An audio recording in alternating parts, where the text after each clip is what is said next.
What is going on with venue rental fees? Why are they suddenly sky high and almost unapproachable?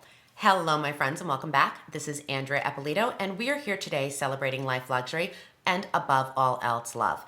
It's been a little while since we've sat and talked like this, and I have missed it. But truth be told, I spent Q1 producing a corporate event for over 3,000 people here in Las Vegas.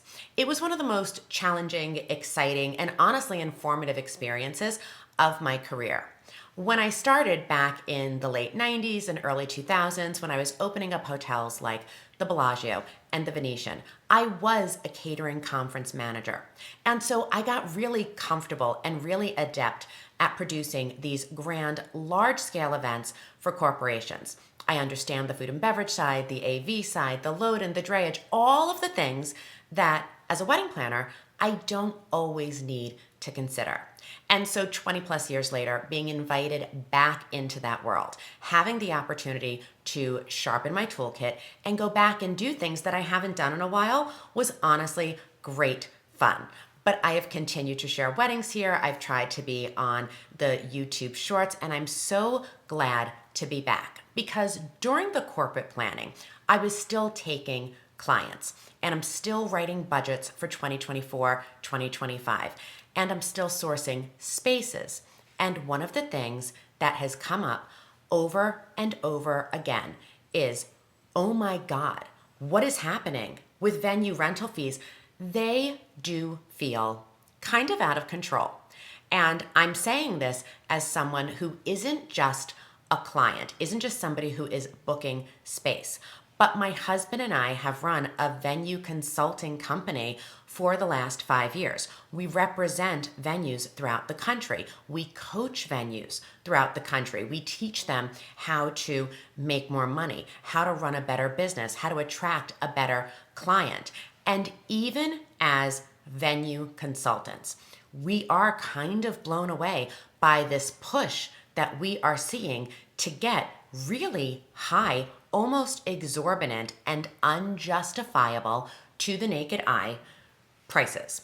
So let's get into that a little bit today. The first thing that people say is, I don't know why I have to pay to be here. Why do I just have to pay for the privilege of standing in your space? Why do I have to pay for the privilege of hosting my event in your ballroom or at your vineyard or in your hotel or in your standalone? Isn't the business enough? From a venue side, the answer is no, it's not. It's not enough, and there does need to be a venue rental fee, especially for a standalone venue or what I consider to be a specialty venue, something like a vineyard, something where you're off in a destination, where there are really, really big costs. So the first thing that the venue rental fee does cover is simply the venue. It's the infrastructure. It's the maintenance. It's everything that goes in to having the building built, having the paint done, making sure that there are no cracks, making sure that there aren't stairs that creak. You're looking at this and you're saying this is really just to cover the cost of maintaining the venue and being able to turn it over to you in a way that is truly beautiful, user-friendly, and that gives you the foundation of your event. The second thing that a venue rental fee is going to cover are what I like to call auxiliary integrated services. So when you go to a venue and they say, and we have a screen and an LED player that you can use, or you go to a venue and they have in-house speakers that are connected to Spotify or that you can plug your phone in and listen to your own music in the dressing suites. Those are integrated services. Those things do cost money. Not only do they cost money to buy and to put in, but they cost money to maintain. They drive the venue's costs up, whether that is an electric bill or a heating bill or a maintenance bill or a tech bill. And so your venue rental fee does very often cover the auxiliary services that are available to you when you rent the venue. And the third thing that it's giving you is and it should, especially when you're looking at some of these higher prices, it should be giving you exclusivity and privacy. So if you are in a place that has, say, 15 ballrooms, and in Las Vegas, that's very, very normal. You go to a resort, you go to a hotel, there's tons of ballrooms. In some of the big metropolitan cities that maybe don't have the same size that we do, you'll go to a place in New York, there's 3 ballrooms. You're looking at this and you're saying, this venue rental fee is going to ensure that my event is exclusive, that there's a level of privacy, and that there's a level of dedication from the venue specifically to me, because you don't want to be competing with all of these different things. When I work in Napa, which is a destination that I work at quite often, I expect to pay a higher venue fee.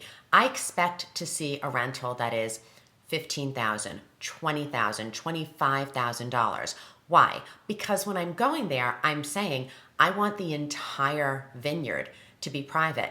That means no wine tours. That means no wine tasting. That means nobody in and out of the parking lot, because I don't want transient people. I want to create this exclusive feeling just for my couples. And so a venue rental fee offsets the loss in revenue that they take, that the business has, because they have dedicated the space just to you and your event.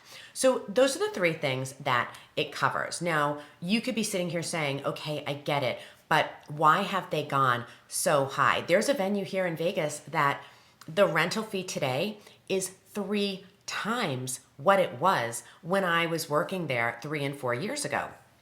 It feels aggressive, and there's a lot of reasons that these fees have gone up. The first is just it's inflation, and there are economic factors. I mean, like many industries, the wedding and event industry has seen a real increase in cost. There's an increase in labor, there's an increase in electric, there's an increase in everything.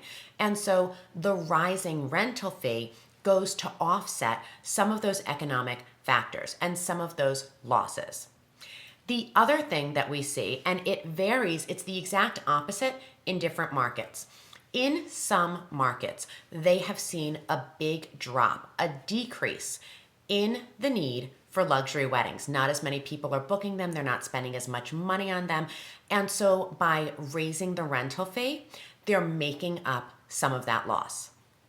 On the other hand, you've got some places where there's a huge demand for luxury weddings, where there's so much demand that the venues simply can't take them all. And so number one, it's an advantageous move. This is when I have an opportunity to make a lot of money because a lot of people are paying. There's more demand than there are great spaces. And so they're raising their fees to capture that.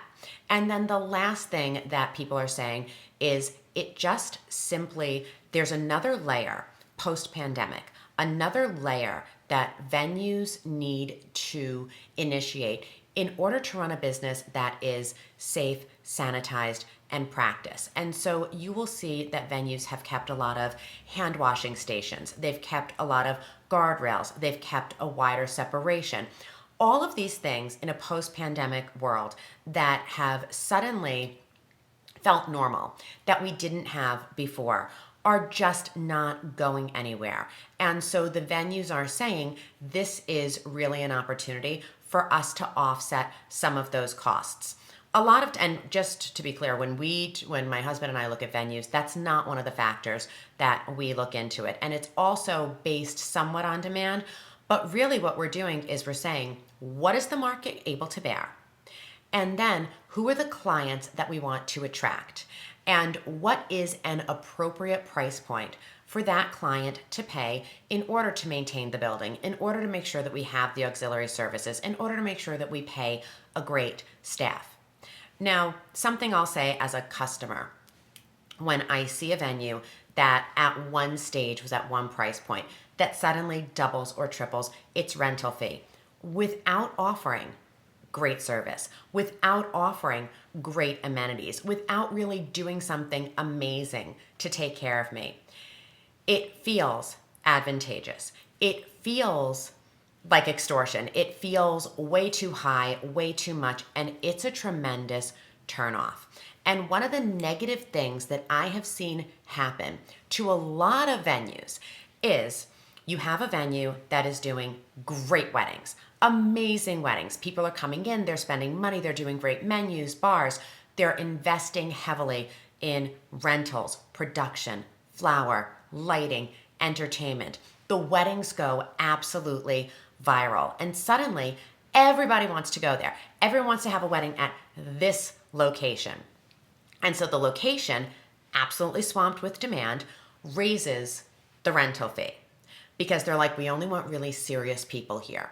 And a moderate raise, I think, is fine. But some venues have gone a little crazy, a little ego, a little nuts, and suddenly they've gone up to a point where now people are saying, I don't care, I want to get married here. I want to be an ABC bride. And what happens in that is the couple makes the bulk of their investment, of their money. They spend so much on the rental fee. They spend so much on just meeting the food and beverage minimum. They spend so much money on the labor fees that the venues are adding, the chef fees, the security fees. All of a sudden, it takes up such a large percentage of their budget that they can no longer afford to invest in all of the things that made the weddings here special in the first place. And so maybe now they're doing drape, but they're not doing carpeting. Maybe they're doing a DJ, but they're going to forego the percussionist or the sax. Maybe they're not going to upgrade the lighting to the place that they once did. And where this hurts venues is, yeah, you're making your numbers. And yes, you're getting money when you can get money. And that's a great thing.